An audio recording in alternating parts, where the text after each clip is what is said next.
எல்லா இல்லத்தரசிகளுக்கும் இருக்க ஒரே பிரச்சனை பாத்திரம் தேய்க்கிறதோ துணி துவைக்கிறதோ இல்லைங்க.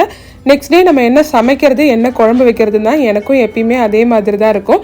இன்னைக்கு புதன்கிழமை நான் இன்னைக்கு புதினா பிரியாணி பண்ணியிருந்தேன். அதுக்கு 2 கைப்பிடி அளவுக்கு புதினாவை வாஷ் பண்ணி மிக்சியில் சேர்த்துக்கிட்டு தேவையான அளவுக்கு பச்சை மிளகாய் சேர்த்து நல்லா விழுத அரைச்சி எடுத்துக்கிட்டேன். 1 கிளாஸ் அளவுக்கு பாஸ்மதி அரிசியை ஊற வச்சு எடுத்துக்கிட்டேன்.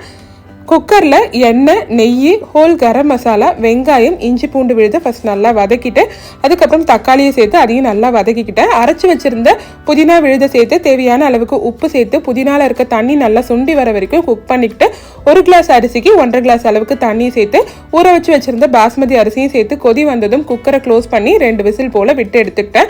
விசில் வர்றதுக்கு நடுவில் ரைத்தா செஞ்சுக்கிட்டேன். ரைத்தாக்கு எப்பயுமே கெட்டி தயிர் தான் யூஸ் பண்ணுவேன். இல்லை வெங்காயம், கொத்தமல்லி, உப்பு மட்டும் தான் போட்டுப்பேன். ப்ரெஷர் குறைஞ்சதுக்கப்புறம் ஓப்பன் பண்ண சூப்பராக வந்திருந்தது. ஹானஸ்ட்டாக சொல்லணும்னா டேஸ்ட் ரொம்ப சூப்பராக இருந்தது. நீங்களும் ட்ரை பண்ணி பாருங்கள். பாய்.